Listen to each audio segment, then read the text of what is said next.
The noble lie is sold to a population to get them to buy into something that their leaders have decided is for their own good. They're the people who are up here, and they haven't a clue what's going on down here. And worse, they don't care. And so they are now talking very openly about depopulation. When we invest in clean energy and electric vehicles and reduce population, more of our children can breathe clean air and drink clean water. They're claiming that she just misspoke. She did not misspeak. She is parroting the agenda that has been set by the elitists who gather in Davos at the World Economic Forum. We must reduce the global population.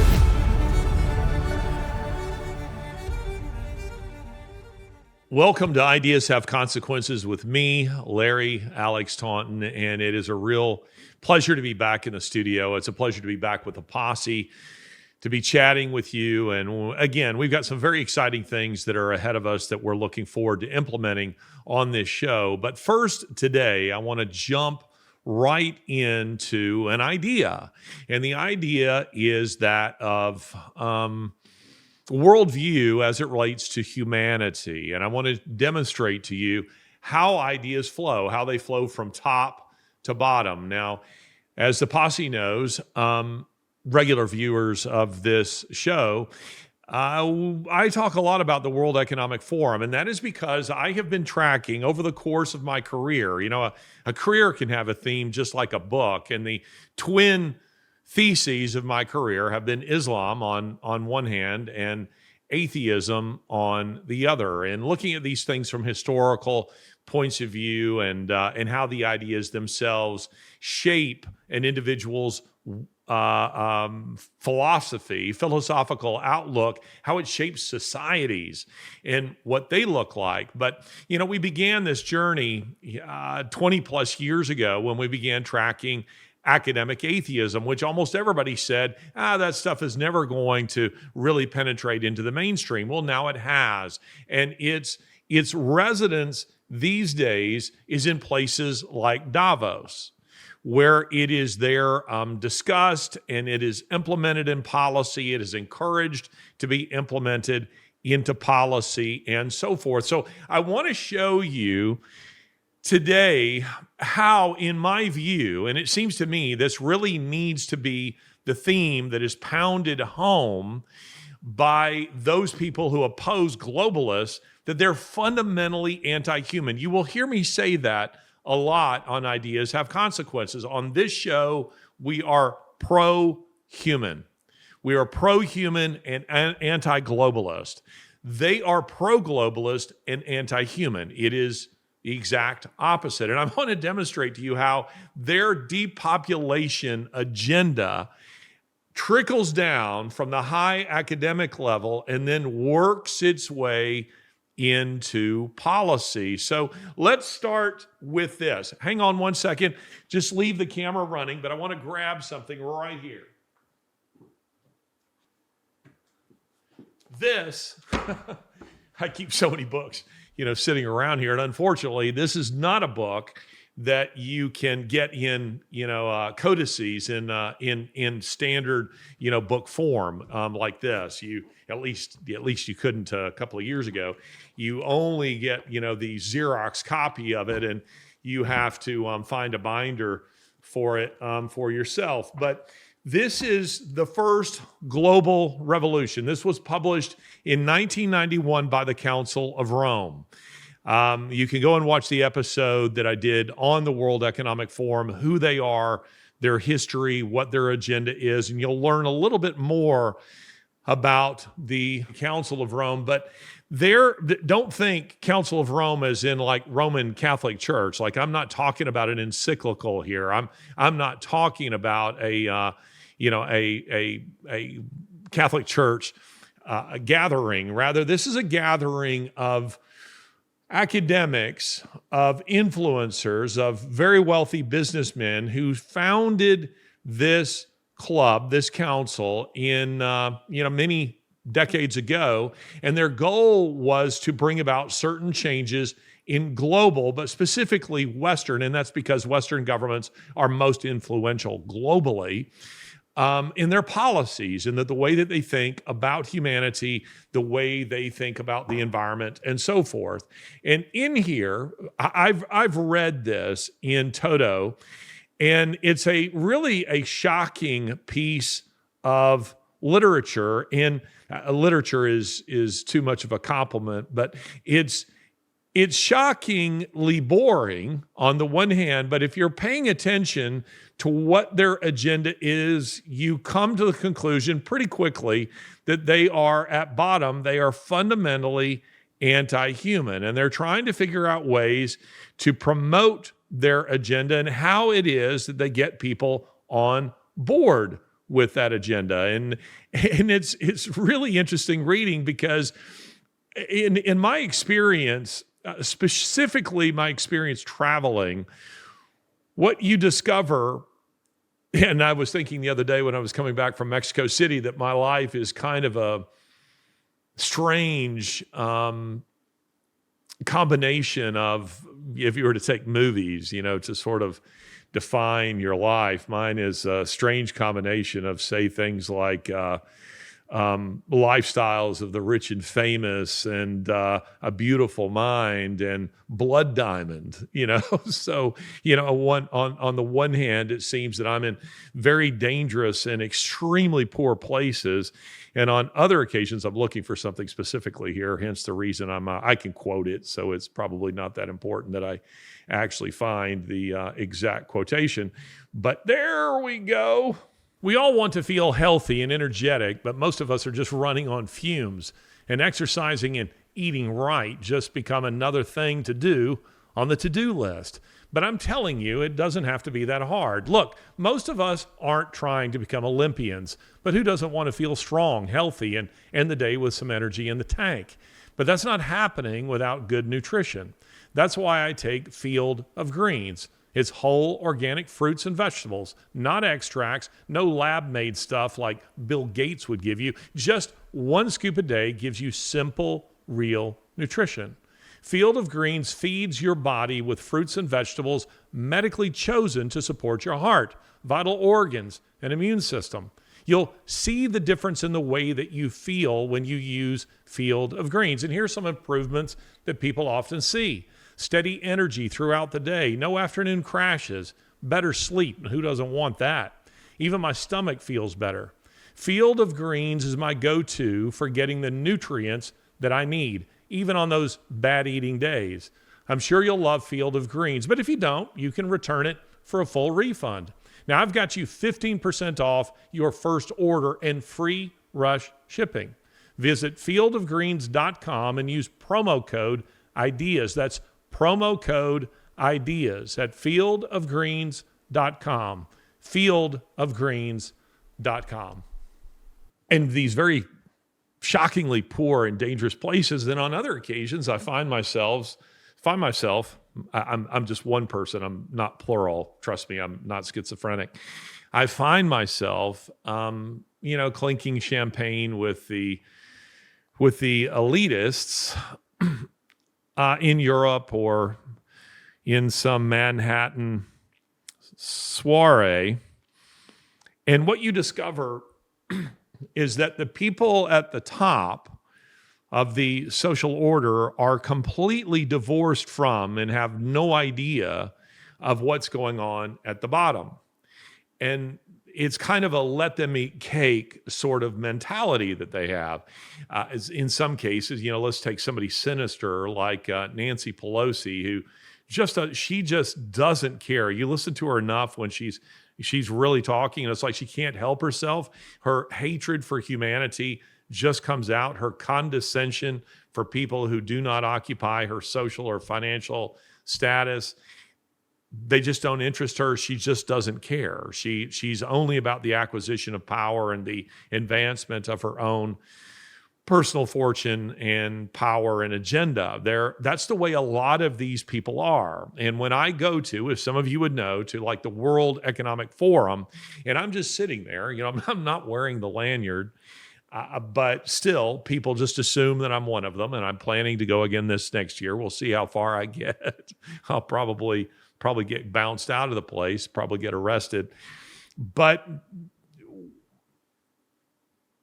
when you're in the midst of people like that, presidents, prime ministers, billionaires, and various others who have bought into their agenda, do-gooders, they see themselves as do-gooders. The people at the top, I don't know that they do. I tend to think that they recognize that a lot of what they're doing is actually evil. But I think a lot of the people who are wearing the WEF, the World Economic Forum swag and global citizen hat and all these kind of silly things, they're do-gooders. They're the useful idiots. They're the people, or as Ludwig von Mises put it, the useful innocents. They're the individuals who really think that they're doing something good for the planet, but experientially, they just don't really have a sense for what is actually taking place in the world. And some, woman, when I was in Mexico City on this particular trip from Houston, a very nice lady I was chatting with, and she was asking me about what I was doing, and I told her, that I'd been following some of these migrant caravans through South and Central America, right up to Mexico City and to the U.S. border. And she was asking me if it was dangerous. And I said, yeah, part of it, part of it can be quite dangerous. And she asked me twice, because I had dinner with her and her husband a couple of different occasions. She asked me on 2 separate days, 2 separate dinners, why do you do it? Why would you do that? Who does these kinds of things? And I was trying to convey to her that I feel that it's very, very important that I do it because,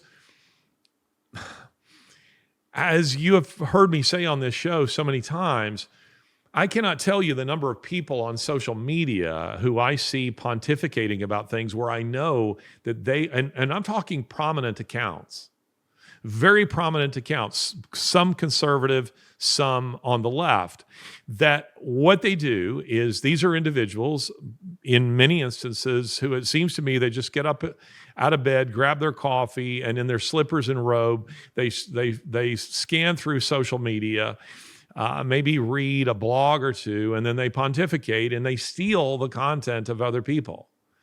They steal the content of other people, and they're really talking about things I'm not sure that they actually understand. In order for me to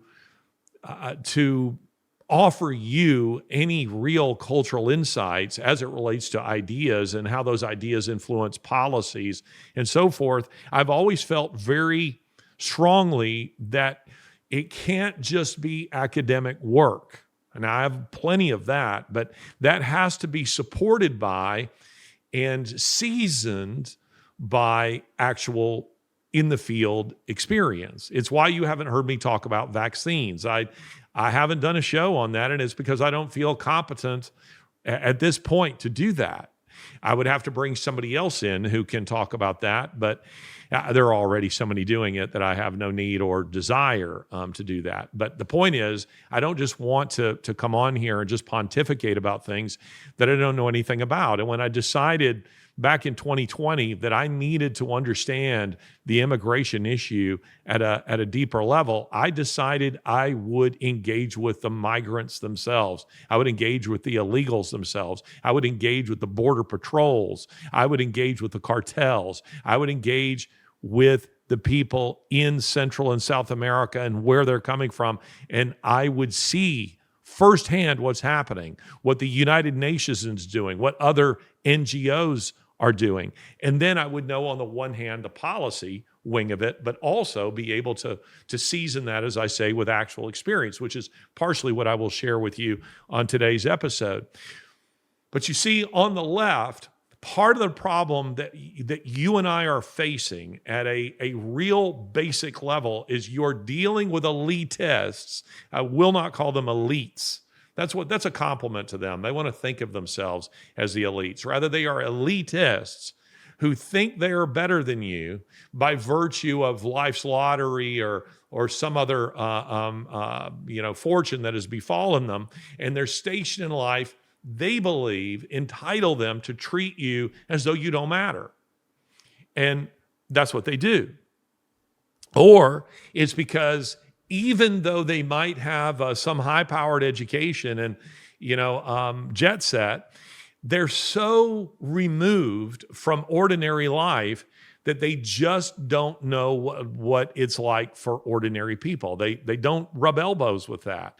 But you don't have to be rich for this to affect you. If you're middle class, even if you're poor in America, you can be so detached from the reality of what things are like in the third world or what's happening in other communities that you just don't have a sense for what is really going on, and you don't understand the opinions of other people. Some of you are aware of the fact that I'll enjoy a cigar. Now, the fact of the matter is I don't smoke that many of them. I maybe smoke a couple a month. But one of the things that I like about a cigar culture is that when you go into cigar lounge, you find yourself with people of different ethnicities, different walks of life, different socioeconomic backgrounds, and it brings you into contact with individuals who you otherwise might not meet. And that's important. It's important for you. It's important for me. It's important that we try to understand our opposition. Now, this brings me back to the population agenda. And this, which I just grabbed, and I managed to find what I was looking for. Again, this is from the first Global Revolution, published in 1991 by the Council of Rome, or the Club of Rome, which gave rise to, by the way, the World Economic Forum. So they're kind of the think tank behind the World Economic Forum that influences the thinking that goes on at the World Economic Forum. Now, this paper, vastly influential paper, not on the New York Times bestseller list, not one that you personally would order and read at the beach. Maybe I would, or somebody in my line of work might do it. But I assure you that this is massively influential with global leaders, even global leaders that haven't read it because their advisors have. And their advisors are telling them what they should or they shouldn't do. Now listen to this. This is from page 115 of this work. And it's under the heading, "The Common Enemy of Humanity is Man." In searching for a new enemy to unite us, we came up with the idea of pollution, the threat of global warming, water shortages, famine, and the like would fit the bill. So you see that right here, they are admitting what Plato would call the noble lie. The noble lie is that lie which is told to a population, sold to a population, to get them to buy into something that their leaders have decided is for their own good.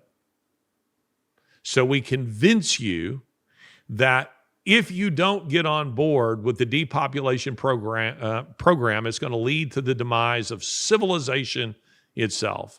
It's going to lead to, global warming, climate change, a lack of food, and thus famine. It's going to lead to poison water.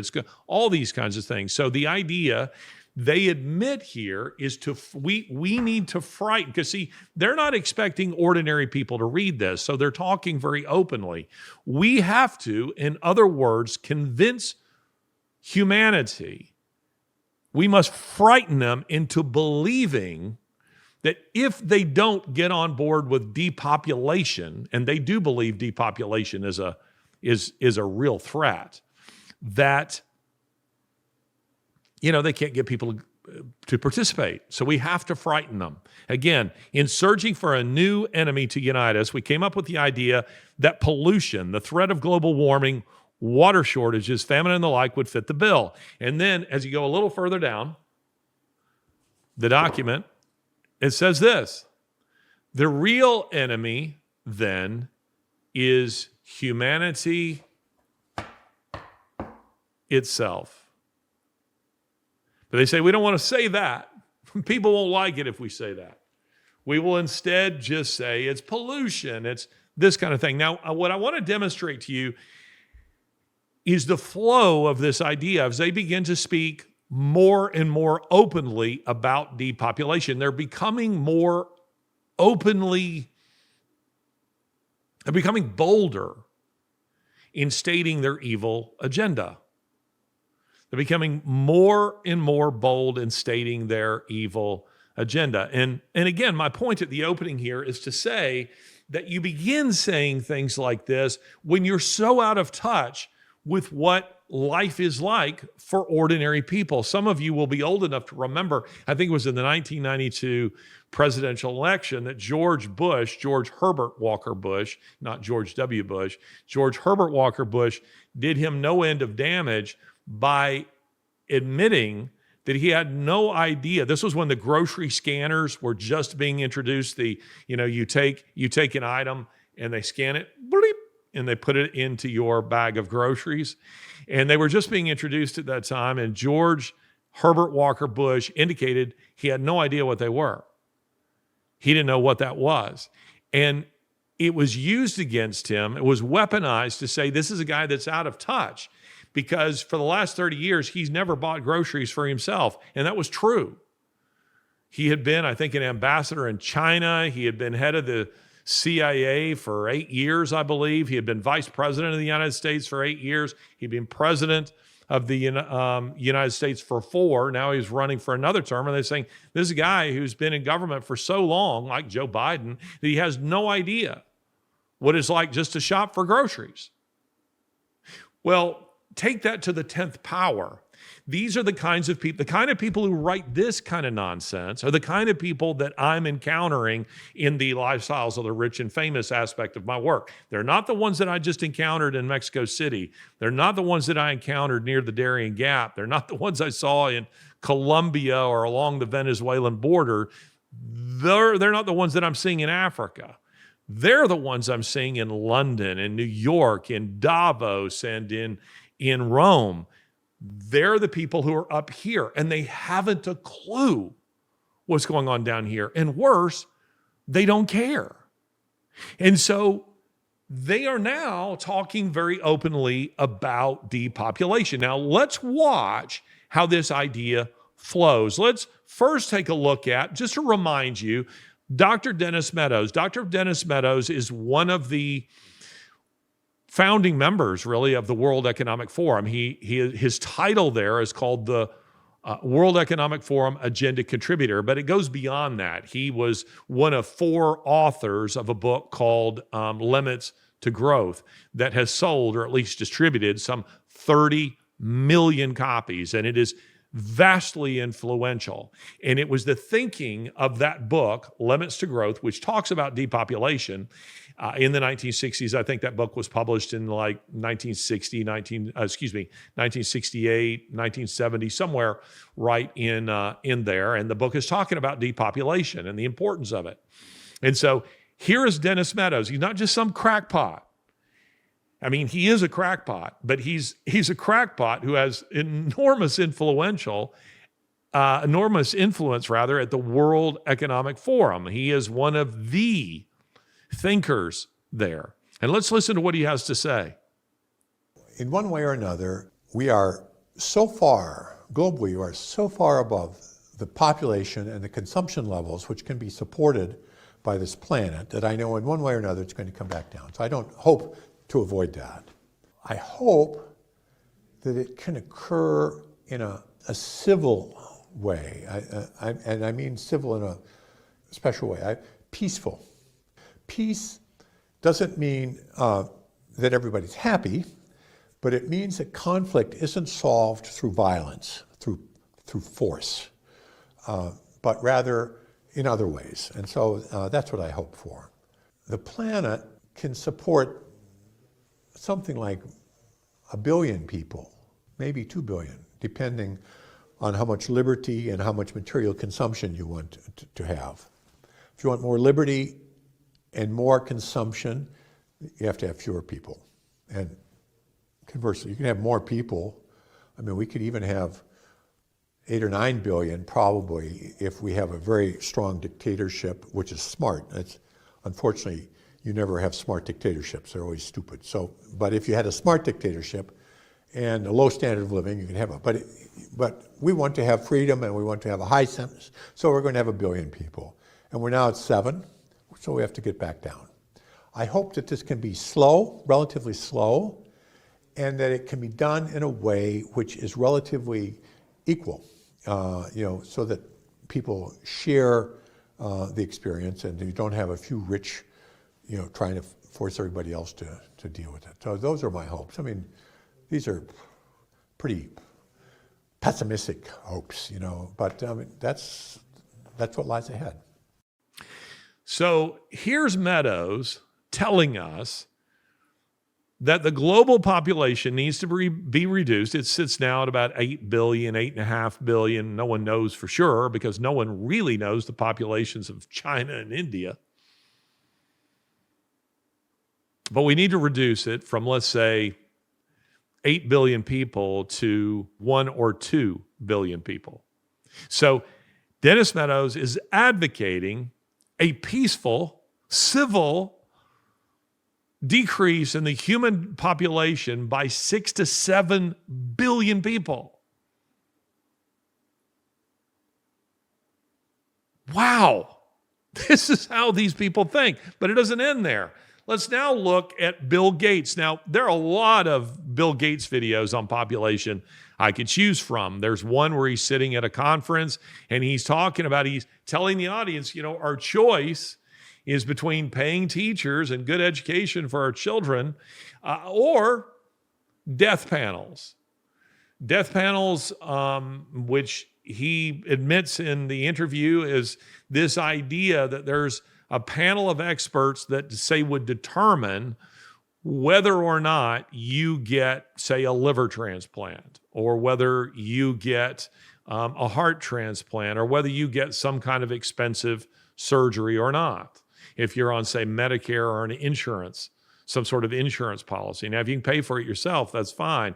But if not, then the death panel gets to decide whether or not you live or die. And according to guys like Sam Harris, who advocate a China-like social credit system, the way they see that working, and again, this is one of the dirty secrets behind this agenda, the way that they see that working is you would get it according to your social credit status, how important you're deemed to be, let's say. So not just whether or not you're you're a respectful participant and go along with the rules that are determined by the powers that be in society, but also, are you important?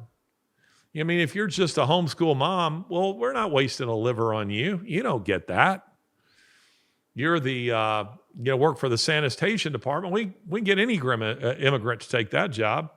But if we deem you to be a very important, heart surgeon or rocket scientist or what have you, well, then we're going to let you have it.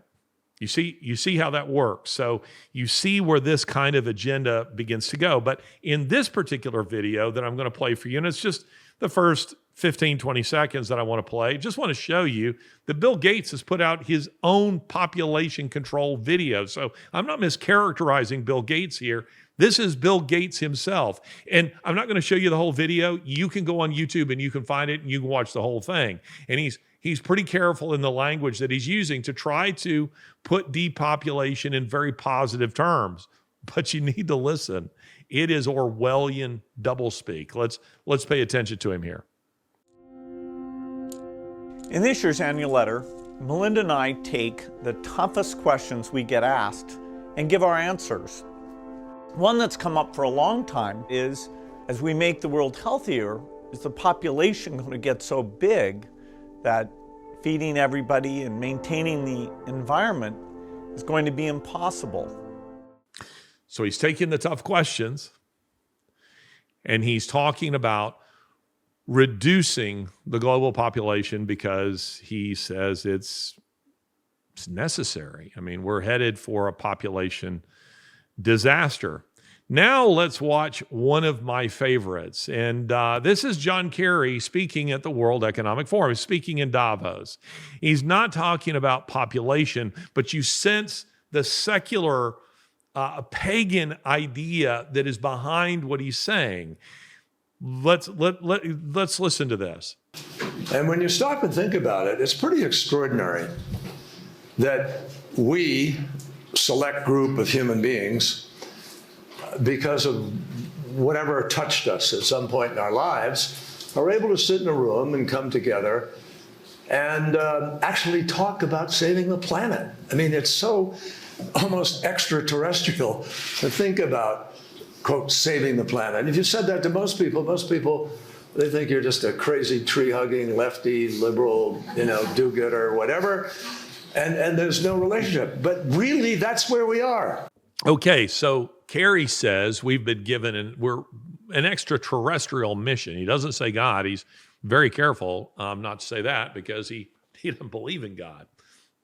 But he believes they've been given an extraterrestrial mission. I mean, think about how crazy that sounds. You don't believe in God, but you've decided you're going to believe in spacemen, or Prometheus, or whatever it is that he believes. But he believes that they are a special group of individuals, the elitists, who have been charged by extraterrestrials to save the planet. Now, remember that language, save the planet. I keep telling you that a word, in fact, I'd love to have those of you, in fact, this is a little thing I'm going to ask some of you to do.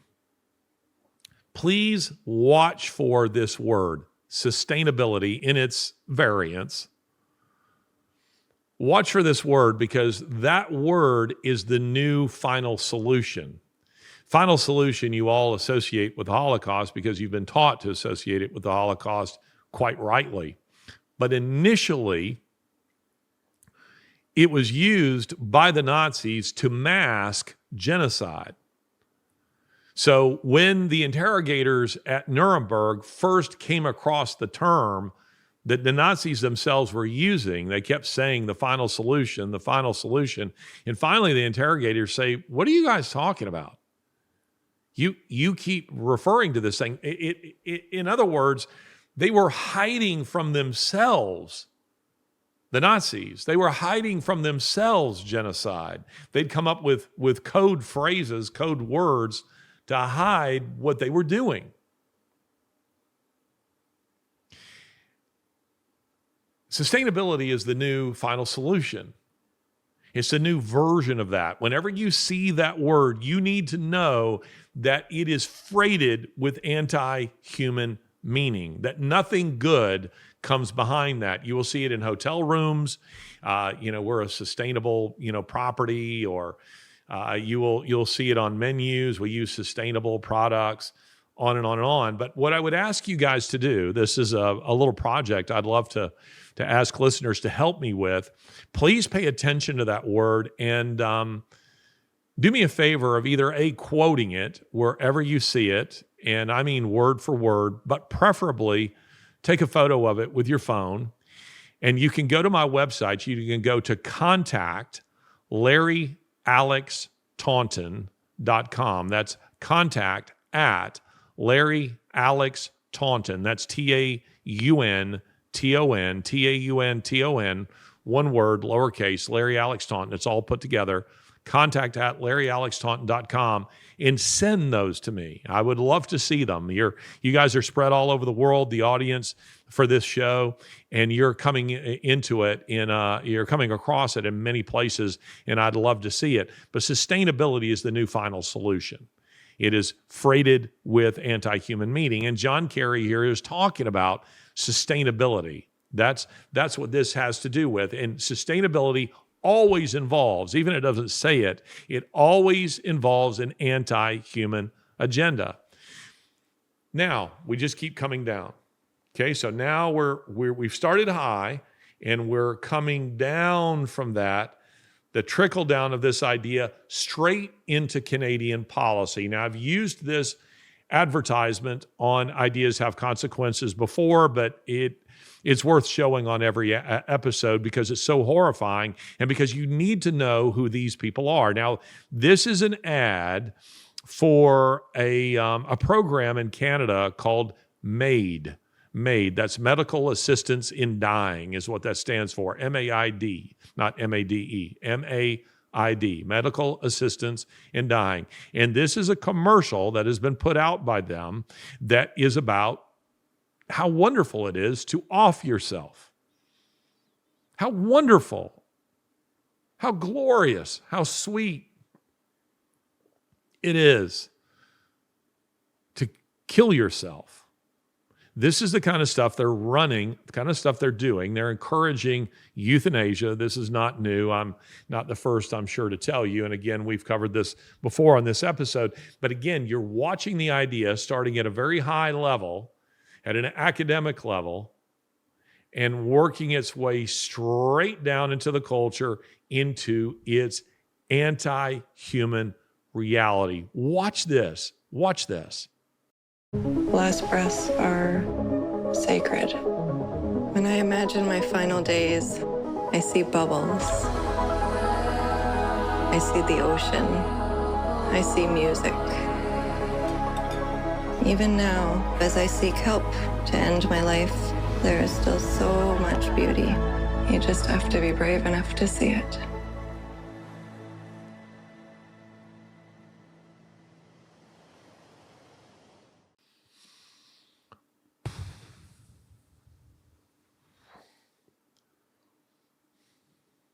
This stuff is fundamentally demonic.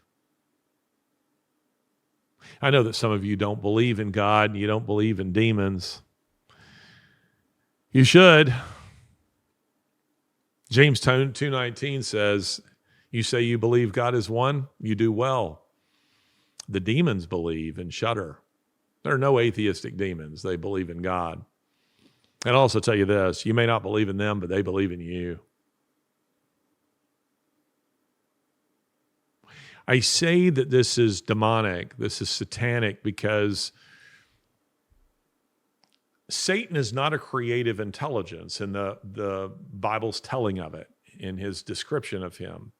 He's described as brilliant. He's described as highly intelligent. Indeed, his name, Lucifer, means the brilliant one. I don't think that's an intellectual reference. I think that's meant to a reference to his radiance, but it's double meaning. He's portrayed as both powerful and highly intelligent, but he's not a creative intelligence. And so what he sets out to do, and this is brilliantly described in John Milton's Paradise Lost, which is worth reading. If you haven't, I would strongly encourage you to read it.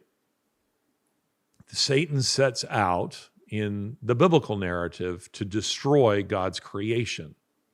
Not to create a rival to it, but to destroy God's creation. And it seems to me that the greatest destruction, the greatest perversion of God's creation comes in two forms. And one of them is the destruction of human life itself. The demons in hell must shout with glee when parents willingly destroy human life. But I think there's another way that it happens, and we're heading in that direction. And it seems to me that the pinnacle of Satan's destruction, perversion of God's creation, will be in the form of cannibalism. And we're moving that way. You are increasingly seeing that idea floated by the New Yorker, no less, that maybe it's a good idea. It's not just bugs they want you to eat. They want you to eat each other. That's the direction that this is going, ladies and gentlemen. Mark my words. This is the direction that all of this is going. But we have here in medical assistance in dying, we have government portraying suicide as a wonderful thing. It's a beautiful thing. And it's an awful thing. To reach that place where you think your life or that of another human being, sacred human life, being destroyed, and others celebrating it and portraying it as a wonderful thing. Now I want to show you at how that affects people in their own thinking. You get this constant drumbeat about human life not being particularly important, not being made in the image of God, not having intrinsic value, not having meaning, not having purpose, not having any kind of parallel in in eternity, and you reach the place where Michael Shermer goes. It's a bit of a Freudian slip here in this debate. Now, Michael Shermer, if you don't know him, he's the founder and editor of Skeptic Magazine. He is an atheist. He's a prominent atheist. He has a lot of fans, and I debated him before an audience of mostly atheists in downtown Seattle in 2015.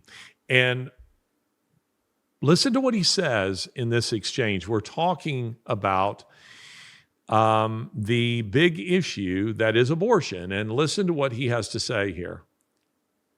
I don't think this is about a woman's rights. I think this is ultimately about responsibility. And there are consequences for the choices that we make, both positive and negative, and taking the life of an innocent child, I do not see as a choice that should be on the table. Well, that's fine for you. And I would agree with you. I wouldn't make that choice either.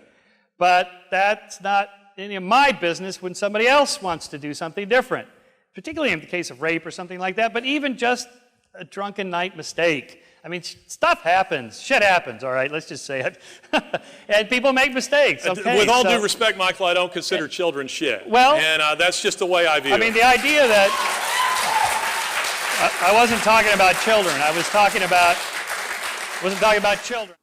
He never recovered from that in the debate. And that wasn't just me taking a cheap shot. It was recognizing the fact that Michael had let slip his worldview. He had let slip what he really thinks about human life. And I just simply wanted to point that out to the audience. Do you see what these people really think?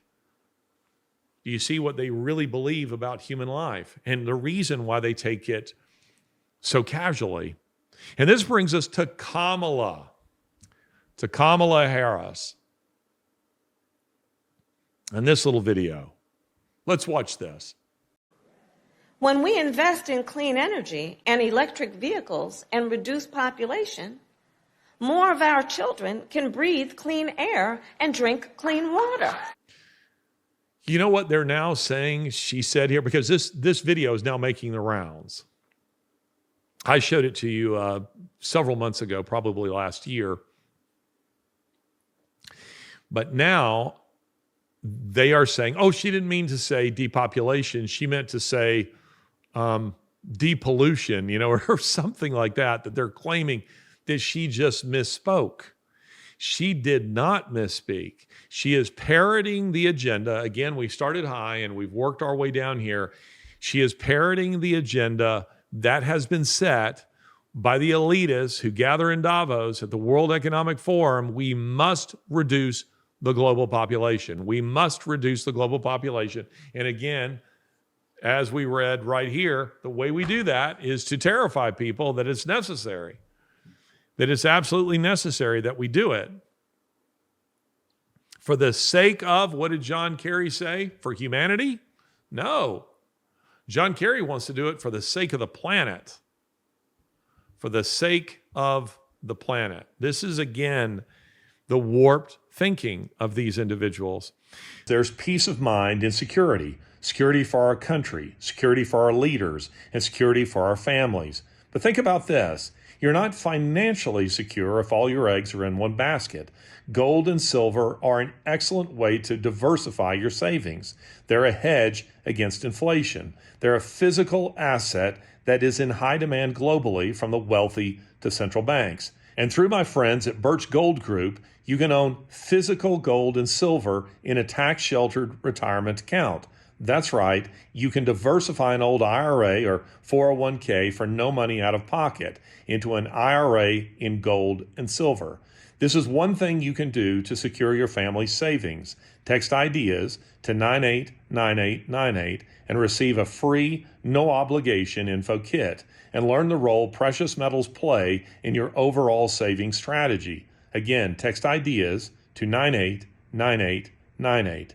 With an A+ rating with the Better Business Bureau and thousands of happy customers, you can trust Birch Gold like I do. Text IDEAS to 989898.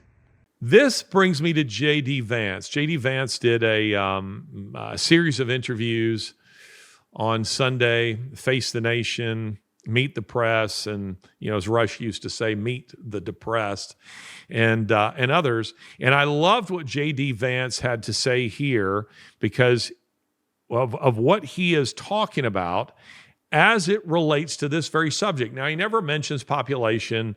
He never mentions depopulation. Actually, the interviewer did, not in the clip that I'm showing here. At least I don't think so. But the interviewer does mention the fact that the United States is facing a population collapse. If you listen to or follow Elon Musk on social media, you'll know he's been talking about this for quite a lot, meaning that the left, the global left, not just the American left, has been so successful with their messaging about their anti-human messaging that children are bad, children are evil, you don't want them, families, we don't want them, we've got to end this, that now we're facing population collapse. And by the way, it is worth saying that the left, the reason they've been in part successful with this, it isn't just simply with videos or interviews or things like this. For the most part, these are things they didn't intend to be seen by broad, to receive broad circulation. They're meant mainly for sort of a leftist, academic, globalist sort who would watch or read these types of things. They're not anticipating that the average American is going to watch or ever see that as part of a high-level academic discussion. For the most part, what I've just shown to you, with the exception of things like Maids or maybe my debate with Shermer. But they weren't intended to be seen that way. No, they've mostly affected the way people think. I've been affected by it. You've been affected by it through the steady drip of anti-human messaging. By making it sound wonderful to kill your offspring. But also with things like this. For the last, probably for the whole of my life, the messaging about women being at home and raising children has always been portrayed as some kind of, you're just some kind of domestic servants if you do that. Ladies and gentlemen, there is no more noble job, and I don't just say this, I believe it. There is no more noble job in all of humanity than giving birth to and raising children.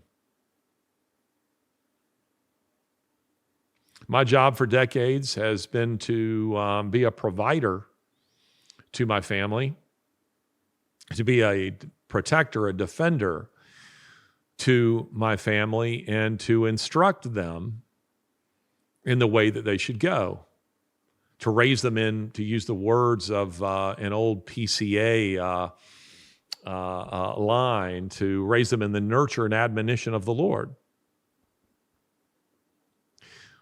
But mothers should be the primary caregivers. I make no apologies for that. There's so much discussion over the guy who's, he's a male and he just won a gold medal for beating up women. That's awful. It's terrible. Men shouldn't be in women's boxing. But for me, there's a prior question. There shouldn't be female boxing. Women shouldn't be boxing, period, in my opinion. That just isn't a role that women should be playing. It isn't where they should be. And the left, you see, has convinced women that they should enter into male spaces everywhere. And that means abandoning the home. Who wants to do that? That's unworthy of you. It's unworthy of your talents, unworthy of your gifts. Get out into the corporate world. Be a careerist. Most men who are careerists will tell you that by the end of their lives, that for the most part, it's empty. The moment you retire from your company, I don't care if you founded it.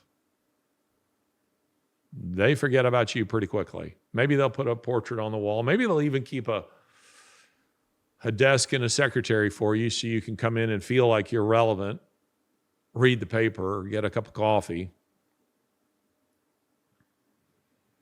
But they're ready to move on. Joe Biden just discovered that, didn't he? He's been forgotten and he hasn't been president of the United States for couple of weeks. Just move straight on. The biblical view, a mother, her children, she raises them right, will one day rise up and call her blessed. The raising of children, of families, is so key, fundamental to any society, to any civilization. And the left realized that with their messaging through media, through Hollywood, that they could portray the mother, the wife, as being an unworthy goal of a servant-like position, of a bad one, and that outside was where women would find fulfillment. And that in so doing, it would lead to reduced birth rates and a rise in abortion, and thus a smaller population. It's worked. It's worked. Let's watch what J.D. Vance here has to say. I appreciate this about J.D. Vance. He's been willing to say these kinds of things. Let's watch. So the child care tax rate, you said $5,000 per child is what you'd like to get to. Where would that kick in? I'd like to have a broad-based family policy and a broad-based child tax credit, Margaret. Again, we've talked about doing this for a long time. President Trump has been on the record for a long time supporting a bigger child tax credit. Mm-hmm. And I think you want it to apply to all American families. I don't think that you want this massive cutoff for lower-income families, which you have right now. You don't want a different policy for higher-income families. You just want to have a pro-family child tax credit. So Vance wants to increase the child tax credit. Why does he want to do that? Because he wants to incentivize families. He wants to reward families. He wants to incentivize children. Have children. If there's anything that I could say to Republicans, it would be this. You need to pound home again and again and again. They call you weird. You need to come along and say, you are the ones who are lopping off the penises of children. You are the people who are anti-child, you're anti-family, and you are fundamentally anti-human in everything that you're doing. You don't like people. You hate people. The messaging of Republicans needs to be, come over here.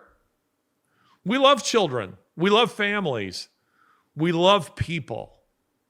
We want to make life fundamentally for you as human beings. We're not out here to save the planet. Planet is fine. It's not going anywhere. We are here for you to make your lives better.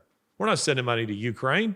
We're going to improve your infrastructure. We are going to incentivize you to have children. If you have children, we're going to give you a better tax break.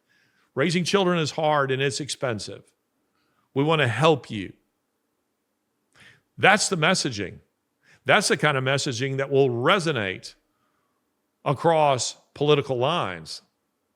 That's a message that will resonate with Hispanics who are having larger families. Have you noticed the anti-human agenda of the left? You need to be paying attention to this because it matters. Ladies and gentlemen, speaking as a historian, towards the end, very near the collapse of the Roman Empire, infanticide had become such a massive problem in Rome that it was made a capital crime. That's right. In Rome, which we think of as so perverse and in so many ways was, they made the killing of your children, they made it a capital crime, a capital offense to do that. Now, it wasn't so much for moral reasons that they had done it, but they realized they were facing population collapse. And they needed bodies to protect the frontiers, to protect Rome itself. They needed men standing on the wall. And now, in order to fill the ranks of the Roman army, guess where they were having to turn? Immigrants. Illegals, if you will, non-citizens. Sound familiar? This is what they were doing. Situation became so bad that in 407, the Senate recalled the Roman legions from Britannia, the furthermost province, They recalled them to Rome in order to defend the northern frontiers from the incursions of the Germanic tribes that were waiting on the far banks of the Rubicon. It was too late.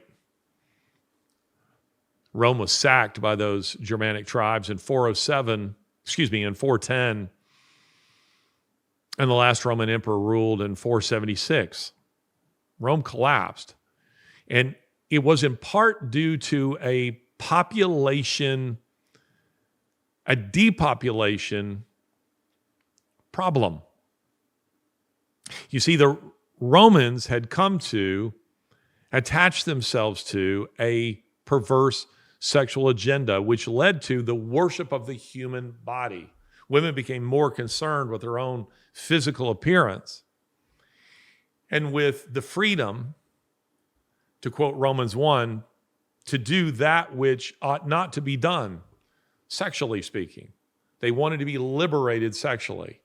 Thus, there was a massive increase in abortion, a massive increase in infanticide in order to liberate themselves in just that kind of way. Family size, which in the early days of the Republic was quite large, they were now becoming smaller and smaller and smaller.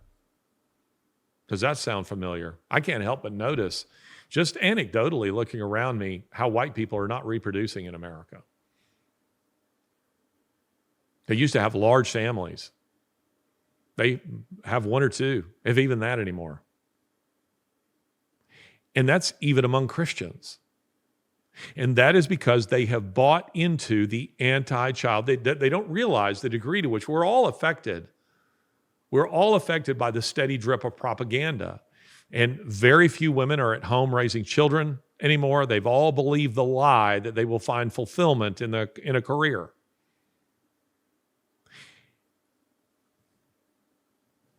And they're not having children. And there's something very selfish in that, I think, because it's all about me. It's all about what I want to do, what I want my life to be, because I want more money. I want more things for myself. It's a very selfish, anti-human agenda. And see, the Romans followed this same pattern. That's kind of the warning of Romans chapter 1, verses 18 through 32, that you will follow this pattern. You will go this way. Once you suppress belief in God, it's going to take you in this direction. You'll arrive at a place where you have an anti-human view of the world. And anti-human is, of course, anti-child. We are there. The things that are happening to children in our society are sadistic, perverse, alarming, and they are hallmarks of a degenerate society. How a society treats its poor, its weak, its sick, its elderly, its voiceless, its vulnerable, which children, of course, are, is an indication of the health of that society. And we are not a healthy society using that measure. But Democrats, not alone, they're being assisted by many Republicans, many who might be listening to me right now, in this anti-human agenda. And that's because the agenda itself is fundamentally atheistic. And that, by the way, is going to be the next episode of this. The very next episode of Ideas Have Consequences, I'm going to get into Tim Walz, who this guy is, and how it is that with Harris and Walz, we are facing for the first time in American history, not just a radical leftist ticket, but a communist, outright communist ticket. Tim Walz has been to China 30 plus times. How does that happen? I've been there, and I'm going to tell you how that happens. I'm going to explain to you what that looks like. But I'm going to also explain to you how at bottom, they're not just socialists or communists or Marxists, and they're all of those. They're atheistic. So we're going to get into that in the very next episode. Now, I want to say something about this recent trip that I was on. I hope, by the way, it's clear to you, the way I just laid that out for you, how the flow of ideas eventually makes its way into public policy so that you have a presidential candidate, for whom no one has voted, by the way, a presidential candidate calling for depopulation. You see how the ideas flow? They connect. It's like that old Denzel Washington movie called, what's it called? Is it called Fallen? Something like that. It's about a demon moving from body to body to body. That's the way these ideas, these evil ideas are flowing. They're just going from body to body to body. It's just one mouthpiece after another, all saying the same thing until we start with Dennis Meadows and we end up with Kamala Harris. It's almost like a demon has sock puppeted her. And she's just sitting there and she's saying all this stuff. That's where we are. And I hope it's helpful for you to see how the ideas flow, how they connect. But we're going to connect them even more fundamentally in the next episode of this show. But I now want to talk about my journeys in South America, in Central America, and Mexico, which is, of course, part of North America. And try to give you the global picture of what's happening in immigration, on the immigration front. I have, just to remind you, I have made, 10 trips south of the border in order to understand this issue. And I did because beginning in 2020, when this issue really was getting an awful lot of attention, first during the Trump presidency, towards the end, when there's so much discussion about a border wall and trying to stem the flow, the tide of these migrants into the United States. But then when Biden entered into the Oval Office and essentially opened the floodgates, and these people were coming in, it seemed that everybody in my line of work was going down to the border and talking about the border. I wanted to know, let's go beyond that. Let's go south of the border and see what's driving them northward. I mean, yes, we need a border. Yes, we need a border wall. Yes, we need to have a sensible immigration policy. But if I own, a ranch and cattle are stampeding my lawn, I think the first question I'm going to ask is, what's going on over there? What is causing them to stampede in this direction? Is there a brush fire? Are there poachers? Is there a bear, a mountain lion, something that's hunting them, that's driving them? Why all of a sudden am I seeing this? Well, I wanted to ask the same question as it relates to these migrants. What is driving millions of migrants northward? Now, the easy answer to that is poverty, that most of the country south of the Rio Grande are very, very poor. But that alone isn't for me a sufficient reason.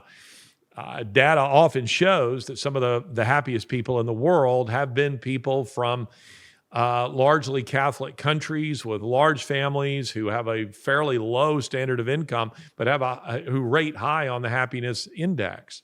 So I don't think their material well-being is the primary motivator for that. According to CNN began saying that it was due to climate change. It was climate change that was causing these people to leave. I mean, could there be anything more absurd than that? And I knew that wasn't the case. So beginning in, 2019, 2020, I started going south of the border to see what was going on. As we go through life, the years bring us wisdom, experience, and memories we hold dear. Yet with age, our health often faces new challenges. It's a natural part of life, but it's crucial to address these changes with the right care and attention. For me, one of the ways to stay sharp is to supplement. I've been using Liver Health Formula, and I recommend you try it for yourself to see the results that it can bring. And right now, I think is the time to start taking care of your liver, because there is a silent epidemic affecting 100 million Americans. 1 in 3 Americans suffer from an overworked and sluggish liver. It affects our weight, energy levels, clear thinking and productivity, and even sleep. Our livers get bombed every day with GMOs, microplastics, toxins, and all of the stuff that you might not even know about. Liver Health Formula can support your liver to minimize the impacts of all of this. It is a premium supplement designed with 11 clinically proven botanicals to support and detoxify your liver, helping you feel revitalized and ready to conquer each day. Just listen to Mr. Harrington's testimonial, who shared his transformative journey. At first, I was skeptical, but the health improvement has been nothing but amazing. The tired, foggy feeling I've had is gone. I have more energy for a longer duration. Also, the service and delivery is always prompt. Of course, results are not typical, thus you have to see for yourself. There's an exclusive deal for my audience. Head to getliverhelp.com/Larry.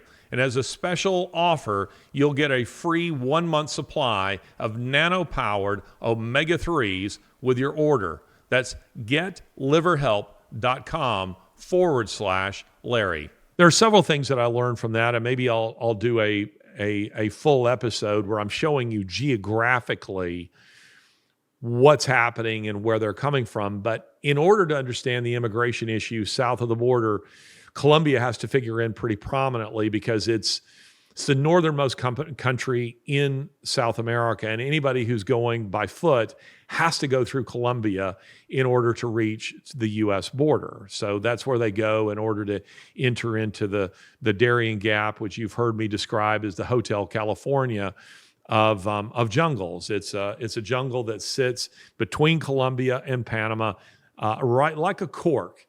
That jungle sits like a cork on top of South America, and it's about 60 kilometers deep. There are no roads through it. So when you hear people say that, you can drive from, on the Pan American Highway, that you can drive from Anchorage all the way to the tip of South America, that's false. You cannot drive through the Darien Gap. There are no roads through the Darien Gap, but there are increasingly trochas, paths that lead through there that these migrants are taking in order to get to the United States. So if you saw our immigration documentary that was released just a couple of months ago, and I would encourage you to go watch it because I think the team in Dallas did an excellent job of putting the video that I shot in South America, flying into the jungle and getting on to some of these trails and interviewing some of these people. I think they did a great job of putting all that stuff together in a way that made sense so that it wasn't just chaotic and you could really kind of understand the bigger ideas and what has happened. But on this occasion, I decided to go to Mexico City because at the end of my last trip there, I went to Mexico City. It was my first time in Mexico City. And all the countries that I've been in, I really have never spent a lot of time in Mexico. And unfortunately, I've never been anywhere nice in Mexico. That is to say, I've never been to Cozumel. I've never been to Carmen de Playa. I've never been to any of these, really wonderful beaches that I have friends that I hear, go to. I've never been to any of them. Unfortunately, my forays into that country tend to be to less romantic spots, and it has been to follow these groups and these migrant caravans, when they get to Mexico City, and Mexico City is kind of the jumping off place, even though it's a great distance from the U.S. border, but it is kind of the jumping off place for these migrants for their last pit stop, as it were, before the U.S. border. So to give you some picture of what's happening, the reason that they're going into South America and then through the Darien Gap, because you may think to yourself, well, why would you do that? I mean, why would you want to risk going through the dangerous Darien Gap? Why not just fly north of the Darien Gap? Well, see, that's the problem for them.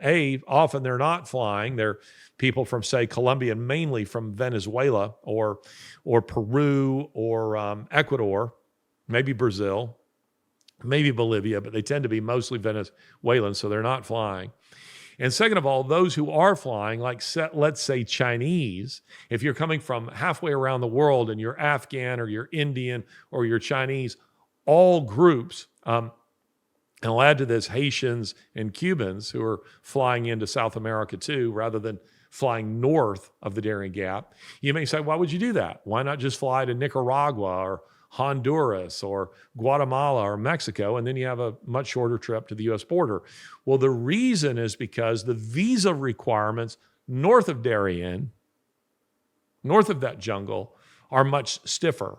Now, Nicaragua briefly had a visa upon arrival program, so that a lot of people did take advantage of that, Cubans and Haitians and Chinese in particular, but no more. At least at last check a few weeks ago, they didn't. So that meant the only way you could get there was to fly south of Darien to places like, say, Colombia or Ecuador, which either had visa upon arrival or no visa requirement whatsoever. So do you follow me? So out of necessity, they go south of that jungle, they get supplied, and then they walk northward. Or in some cases, take buses or what have you. And then they get to Mexico City, and in Mexico City, they wait for La Bestia. Now, La Bestia is the train that you have all seen maybe some video footage of, or maybe you've seen photos of it, and it's a freight train. It actually carries automobiles that are manufactured in Mexico and then taken to the United States or taken to the border. And you see thousands of people on top of the train, as is kind of a common occurrence, let's say, in India. A lot of people do that all over the place in India, but you're seeing it in Mexico. And it's in Mexico City that they get on La Bestia, the beast, as it is called. They climb on. So immigrant camps gather there, and at an area called La Lecheria. La Lecheria. My Spanish isn't great. The dairy. La Lecheria, I believe is the way you pronounce it. The dairy is very near where La Bestia comes in, and these immigrants sit and wait and wait and wait, and then La Bestia comes. It doesn't stay for very long, and they climb on it, and then boom, it goes to the U.S. border. Now, I decided to go back because I was only in Mexico City for a few days when I was there before, a couple of months ago, and I got sick. And I also had miscalculated how important Mexico City was in following these migrant caravans. So I realized I was going to have to go back, and I did. So I just made that trip, and I went out to these migrant camps that are around the city. And camp is too nice of a word. They're really more like cardboard, under the interstate cities. And these people have tarps, blankets, so forth, beneath which they sit. And they gather all together, typically according to language groups. So, for instance, the Haitians who speak French, they have a different tent city, migrant camp around Mexico City on the outskirts. They're not right in the city center than, say, where the Guatemalans or the Colombians or Venezuelans gather, who all speak Spanish. And then the Brazilians who speak Portuguese, they maybe keep to themselves in yet another migrant camp. And then you have the Afghans who are, say, Arabic speakers, and the Chinese who, of course, speak Chinese, who gather in their own camps as well. So I was going out to all of these different, or at least many of them, migrant camps in order to engage with these people to find out who they are. Why are you coming to the United States? What's going on? And of course, for the most part, they're fleeing either civil war, persecution, in the case of China, maybe in the case of Cuba. Civil war is Haiti. Or they're fleeing, guess what? Socialism. Maduro's Venezuela has been making a lot of news lately for good reason. He stole an election. Not first time we've seen that, is it? And Venezuelans have been fleeing that country for decades, trying to get to the United States because they could not make a living. They could not feed their families. They could not raise families in that country because things had become so bad. They could not feed their families. So they did what any American would do. They left, and they went to Colombia, maybe hoping to get a job, maybe hoping eventually to get to the United States. Not all of them, by the way, are trying to go to the United States. Many are trying to go to Chile. Chile is considered to be the most stable democracy in South America, though now Marxists run it too. Brazil was thought to be pretty good, but Marxists run it too now. Peru, guess what? Marxists run it as well now. Honduras, same thing. So you see they're fleeing the very policies that Democrats are trying to import into the United States. Most of you that would be listeners to this show are the kind of people that I'm very confident if you were with me, you would want to help these people. You would feel pity for them. The anger you should feel is towards the Biden administration, and that's because the Biden administration is running a massive human trafficking op. Now, I want to show you some photos here that are really kind of astonishing, and it happened just by accident. If you watched the documentary we did on the immigration problem, on the border crisis, you will know that I made reference to something called the IOM. Sometimes the acronym is OIM, Office of International Migration, or IOM, International Office for Migration. It is a UN NGO. It is a UN nonprofit that is being used by the Biden administration to facilitate this human trafficking. Now, I want to show you three photographs, which I took with my phone. The first is of the immigration office in Cartagena. Now, look at this sign and look at the various logos on the sign very carefully. You see several logos, but if you look carefully, you will see the IOM. It's on there. Now let me show you another photograph. Now this is a photo I took in Nicoclí. This is cartel country. This is dangerous country in Colombia, in Western Colombia, where people are waiting to catch a cartel ferry. These are like big Zodiacs with these Mercury, 400 horsepower motors, 4 of them on the back of these Zodiacs. They put 30 or 40 people on these things and they ferry them across to the Darien Gap and they kick them out. If you got more money, they'll take you a little further north and still further north yet if you can pay the money. But most of these people can't. And guess who you see has a sign right there. Look at the logo at the bottom of this sign. The IOM.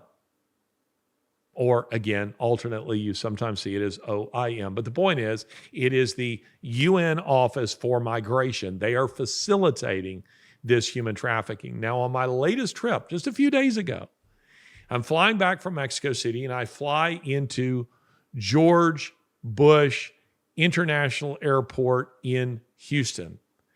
And I get off the plane and I'm making my way to passport control, to customs. And I see another group that's, heading in, coming from a different hallway just ahead of me, a big, long line of people. And I just naturally fall into line because we're all going to the same place, right? It says passport control, little sign. And I follow their line. Guess what? This must have been providential. God must have intended this to happen.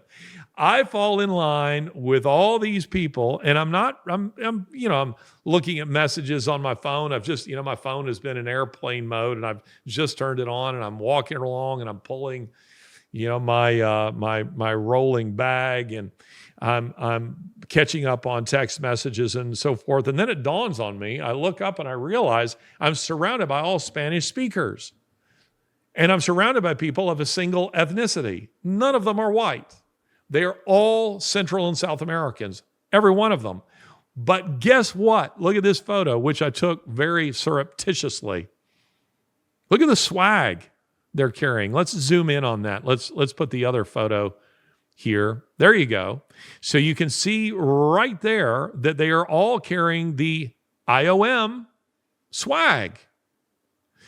So it just so happened I had been in Cartagena at the office interviewing a woman whose job it was to put these migrants on planes. And they were being told, do not vet these people carefully. Do not look at their backgrounds. She told me, I don't even know. She said, I'm responsible for loading the planes with these migrants. She says, I don't even know where they're going. I know they're going to the United States, but to parts unknown within the United States. So I see the UN logo there. Then I see it in cartel country at the entrance to the Darien Gap. And then just by accident, I run into those people at George Bush Airport in Houston carrying the swag that's been given to them all by the United Nations. And here's my theory, ladies and gentlemen, and I want to stress it is my theory. I do not know this for a fact. A lot of people say, well, this is being funded by George Soros or something. I don't think so. I'm not saying he doesn't play a role, because the philosophy of George Soros, which he adopted from his teacher, his master, Karl Popper, is the open society. Karl Popper was the author of a 2-volume set, which I probably have sitting around here somewhere, called The Open Society and Its Enemies. It just so happens that Karl Popper, who's long since been dead, who's an Austrian philosopher, it just so happens he taught George Soros at the London School of Economics. And there's no accident, no coincidence in the fact that George Soros founded the what? The Open Society Foundation. The Open Society Foundation is about open borders. So yeah, George Soros's philosophy that he received from Karl Popper is playing a role in all this.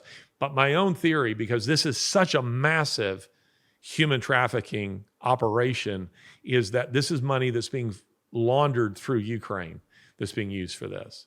The billions of dollars, your billions of dollars. Bear in mind, I may be the only guy, as I said at the World Economic Forum when I was talking to former British Prime Minister Theresa May, who was talking about, human trafficking. I was like, Miss May, I mean, I've been in South America. I've been in Darien Gap. I've been following these people there. And by the way, I've been in Ukraine, and I just came from, at that time, the Polish border, where Ukrainian refugees were pouring into Poland. And I was interviewing them too. And guess what they told me? Your billions of dollars that you're sending over, we're not seeing a dime of it. And they weren't. There were NGOs that were helping Ukrainian refugees, war refugees. And guess what kind of nonprofits those were? They were Christian nonprofits. Do you understand the scale of what I'm trying to tell you here? From experience. Billions of dollars, we're being told, are being sent to Ukraine, not just for the war effort, but to assist the desperate Ukrainians. And the desperate Ukrainians are saying, they're not helping any of us. So where's the money going? Democrats don't care about Ukrainians, nor do Republicans. Lindsey Graham said, and I quote, we'll fight Russia to the last Ukrainian. I mean, it's kind of a funny line, except it's so cynical. Meaning we're happy to kill Ukrainians to topple Putin. We don't care about Ukrainians. They're not sending, Nancy Pelosi is not in favor of sending money over to help anybody. If she doesn't care about American citizens, I promise you she doesn't care about Ukrainian ones. That is all a cover for the real agenda. And the real agenda, the real globalist agenda, is very different. And part of it is open borders. And so when you see people entering in the United States, like some of these people, and they're being flown, they're being given cell phones, they're being bussed all over the United States and dropped off, ladies and gentlemen, in the middle of the night. In my home state of Alabama, I believe it's the city of, I think it's Russellville. It could be Rainsville, doesn't matter. Anyway, a small town in Alabama where citizens of those towns are reporting that there are Haitians everywhere. And they're discovering that buses are coming, not during the day, but in the middle of the night, and dropping them off when no one is looking. If you think that that is an isolated instance, you are wrong. That's happening all over the United States. All over the United States, with the intention of A, destroying existing social norms, and B, flipping red states and making them blue states. That's what they want to do. And that requires money. The UN doesn't have that kind of money. The UN is being given that money by the United States. And I think part of that money, which is coming to organizations like the IOM, I believe is being laundered through Ukraine and going back out to fund these kinds of operations. These are very well-funded operations, extremely well-funded, startlingly so. So here I have been on this last trip, and I wasn't gone that terribly long. And I want to be clear, for the most part, this trip was pretty easy. I stayed in a nice place, and I ate nice food, and I didn't get Montezuma's revenge, and I just went out to a couple of places that were, maybe a little iffy. And I want to show you one of them right here because it's kind of amusing. This is outside the U.S. Embassy in Mexico City, and it is hundreds of people trying to get visas to enter into the United States. But you need to understand, some people would look at this and say, well, Larry, why are you complaining? They're trying to come to the United States illegally. And others would say to me, well, this is the case with U.S. embassies all over the world. That's true. People are trying to get into the United States through embassies all around the world. And yes, I do want them to enter into the United States legally, but that's not what this is really a picture of. This is a picture of individuals who are trying to get in via the nefarious means that the Biden administration is facilitating. You see, what the Biden administration is doing, well, let me first show you this video, and then I'll explain to you what they're doing. Now, I want to set this video up for you just a little bit. I am with my Spanish translator, a young woman who's bold as brass, and we'll say that her name is Jill. We'll just call her Jill. And Jill knows that I'm about to take my phone and I'm going to walk amidst this crowd and I'm going to video this. And she says, what if they try to arrest you? And I said, well, if they do, they do. But I'll just keep walking. So she says, I'll walk just a few feet behind you. So now when you watch this, you will know that I'm taking video. I never left Mexican public property. I am on the sidewalk. It just so happens that Jill's parents are both Mexican attorneys. One's a judge. The other one, practices law. And they assured us, you stay on Mexican property, they can't do a thing to you because that's Mexican public property. They cannot prevent you from taking video there. Now, if I'd gone into the U.S. Embassy, it would be different. But I didn't go into the U.S. Embassy, and I can take all the pictures and video I want of the U.S. Embassy from the sidewalk. So I start down the sidewalk, and you'll see that what happens is a Mexican security guard, that is, he's not a U.S. citizen, they are contracted by the United States government to serve as security for the embassy externally. And he clearly has been given instructions that guys like me can't do this, that they're not to allow people like me to do this because they don't want you to know what they're doing. So let's watch this.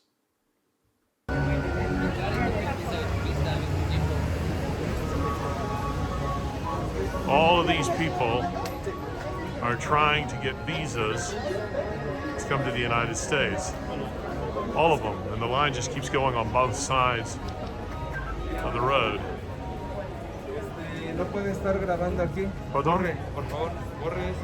Okay. Now, see, what happens there at the end is he grabs my wrist and he's first talking to me in Spanish, and I pretend that I don't understand. And he keeps telling me that I have to delete the video, that I cannot take that video, and he's threatening to call the police. Then Jill comes along, and she starts talking to him in Spanish and saying, gosh, we don't know what's going on. And I took that opportunity to just keep walking until I was a couple of blocks away. And there was no way I was going to delete the video. I had every right to take that video. I posted this on social media, and it just went bonkers because people don't realize, American citizens don't realize what's going on here. Now let me explain to you what's actually happening south of the border. So these people are trying to come in through the an app.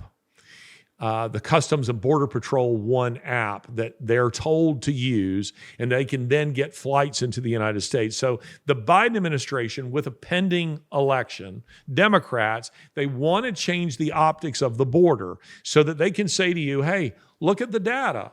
Look, we had this many people cross the border at this time, but now there's hardly anybody coming across the border. We're taking, the border czar, Kamala, is taking border security very seriously. That's not what they're doing at all. They are trying to change the optics at the border by reducing the number of people who are crossing the border, but not reducing the number of people who are coming into the country. And that's because they are flying them via this app, via the IOM. Hence the reason I saw these people at the George Bush International Airport in Houston. They're flying them into the country. They're putting them into separate lines. They are trying to keep you as a U.S. citizen entering the country from seeing them. They don't want you to see them. And again, it just so happened I got into their line by accident. And then I'm looking around and I'm realizing I'm amidst all these illegal aliens coming into the United States using my tax dollars. And a guy comes up to me and says, sir, you're in the wrong line. You're in the wrong line. You need to leave this line. You need to go. They wanted me out of there. They didn't want me to see anything. And they have signs that say no video, no photographs. And I'm kind of going snap, snap, snap, taking pictures, wherever I can. And unfortunately, the photos I took are not the best, but you can see when we zoom in, you can see the UN logo. It's the same organization that's doing it. But here's the part that doesn't quite make sense to me, and I have my own theory as it relates to this. When you're interviewing the migrants, and again, I don't fault for the most part the migrants themselves. They're fleeing horrible circumstances. I'm not talking about the criminal element among them. I'm not talking about the cartel element among them. I'm not talking about the military sorts that are among them. They are being sent by China, which is real. I'm not talking about that. Nor am I arguing that they should be let into the country, even those people who are fleeing terrible circumstances. There must be a sensible border policy, immigration policy. Rather, I am saying to you that we need to understand what the Biden administration is trying to do to the United States. I've thought about writing my next book with a little asterisk so that it doesn't look too bad in the writing of it, called The Shitholing of America. Forgive me. The third worlding of America. That's where all this is headed, you see. And what is happening is when you start talking to the migrants in Mexico City, you hear this frequently. Hey, so where are you headed? And the answer will be, well, I've been to the U.S. border 4 times. And you say, what? Yep, been to the U.S. border 4 times. What happened? I was arrested. U.S. Border Patrol arrested you. Nope. Who arrested you? Mexican Border Patrol. And what did they do with you? They put me on a van and sent me all the way down to the Guatemala border. You mean they didn't send you out of the country? Nope, just all the way down to the border on the Mexican side of the Guatemalan border. And then what? Well, then I got out and I walked back to Mexico City. And then what? I waited for La Bestia. And then I got on La Bestia, took it all the way to the U.S. border again. And then what? Then I was arrested by Mexican Border Patrol again. And then what happened? I was sent all the way down to the Guatemalan border again. And when you talk to these people, you will discover, again, more often than not, you're talking to people who will say they've been to the U.S. border 2, 3, 4, 5, 6, as many as, I met one person who had been there 7 times and had been arrested 7 times. They never got across the border. So you're going, what's happening? Well, here's my theory. I think the Biden administration has been putting huge pressure in recent months on the Mexican Border Patrol to say, hey, you need to arrest these people and stop them from crossing the U.S. border because we got a general election coming up and it doesn't look good. The optics aren't good to have these massive caravans crossing the border. So we want you to arrest them. You don't have to get them out of the country. Just take them further south again. but do not let them pass go or collect $200. Just take them all the way back to start and make them start all over again, which is what they do. It's like a game. Now, this is where the cartels enter into it. I almost met with a member of the cartel, but who was facilitating the transportation of these people from the Guatemalan border to Mexico City, where they house them for a period of time until La Bestia comes along. And they shove them, several families or 15 or 20 people into a very small one-bedroom apartment and charge them several thousand pesos a week in order to stay in it, and then charge them for water, for food, all these kinds of things. So they're making money off of this. They charge them for the transportation from the Guatemalan border all the way to Mexico City. So I was going to meet with this guy. So this is through intermediaries, this discussion. I enter into it with him, and he wants me to come to his very dangerous barrio, his neighborhood. And I was like, not a chance. You take risks in my line of work. That's not a risk I'm taking. I'm not following the snake into the tall grass. That's a general principle of this line of work. Nope, not going there. I said, I will meet you at the hotel, or I'll meet you at this restaurant, another place that I knew. And I said, I'll buy your lunch, buy your dinner, be glad to pay for your Uber or whatever in order to get there. But he refused to do that. And it's because he's afraid of arrest. He's afraid of exposure. He's afraid of a setup. And I was afraid of a setup because I go into his neighborhood, I may never be seen or heard from again. So the result was the meeting never happened. But this much I gleaned from it. He's driving, he's low level, he's driving a bus for the cartel to and from Mexico City from Guatemala. And he's bringing those people there, and they're making lots of money off of them. Those people then get on La Bestia, they go to the border, they're arrested, sent all the way back. Do you see the way the game works? These people are on a hamster wheel that they never get off. And they're charged by everybody. They're preyed on by everybody all along the way. And if you think it's just U.S. politicians are concerned about optics, it's not just them. When I'm in Mexico City, I discovered, let me show you one little video right here of La Raza. This is one of the migrant camps that I went to once before. Gentleman brought some food for these people. All migrants trying to make it to the United States. These, of course, are the much poorer migrants. They're all from Central and South America. I was here just a couple of months ago, and this is a much bigger camp than it was before. And amazingly, as bad as it looks, it's much better than it was then. So this migrant camp, as I say here, it's grown. It's probably doubled in size since I saw it just a few months ago. It's become much bigger. But there's another video that I could show you, and I won't bother because we're so video heavy in this particular episode anyway, that where the Haitians were, and it was a massive Haitian camp, and they're all gone. Now, where are they?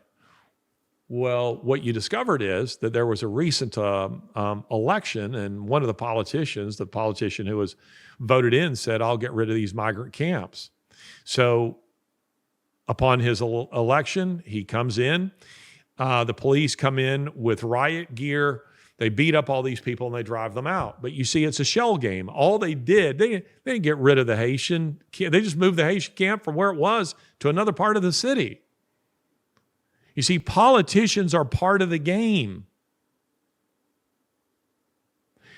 They're part of the immigration crisis, the human trafficking crisis, which is a human crisis. These people are being taken advantage of by absolutely everybody. Now, I'm going to end with this little story.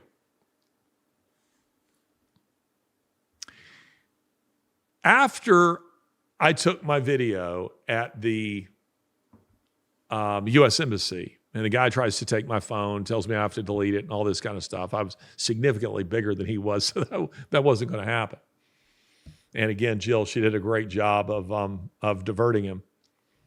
But I'd say maybe a half hour later, I'm in another part of the city, and out of nowhere, a plainclothes police officer, Mexican, detective, as he identifies himself, though I think he belonged to a different branch of Mexican police. He comes out of nowhere, flashes a badge, so he clearly has been following us.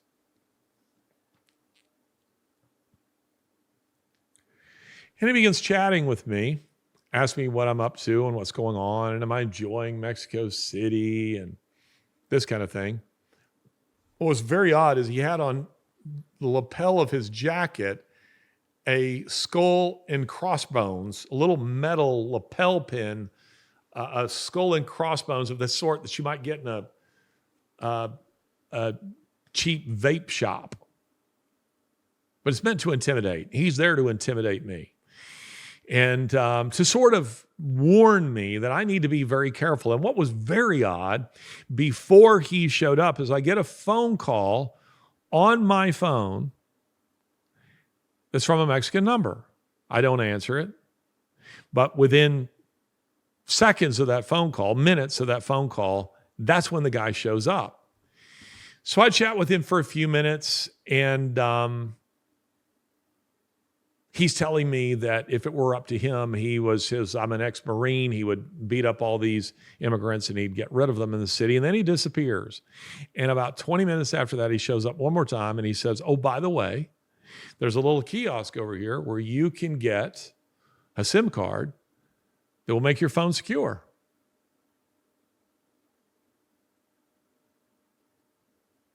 Now, what do you make of that? Maybe it's all utterly coincidental. I would suggest to you it isn't, and it's because it's not my first rodeo, ladies and gentlemen. I've been harassed by these types of police in China.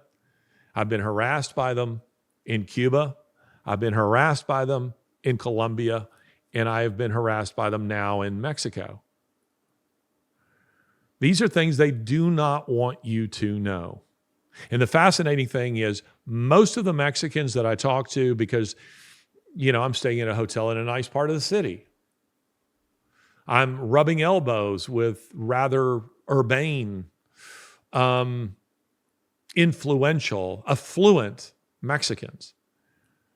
And when I show them video of the parts of the, they're saying, have you been here? Have you been there to this part of our city? I'm like, no, unfortunately, I've been to all the terrible parts of your city. Doing what? And I explain to them what I'm doing. I'm a writer. I've been following these migrant caravans. I've been seeking understanding of who these people are and what they're about. And then I begin to show them video. And they're horrified. And why are they horrified? Because they have no idea that these things are going on in their own city. None. They don't know that these migrant camps exist in and around their city. Just as the Biden administration doesn't want you to know that they exist in and around yours and that they're coming.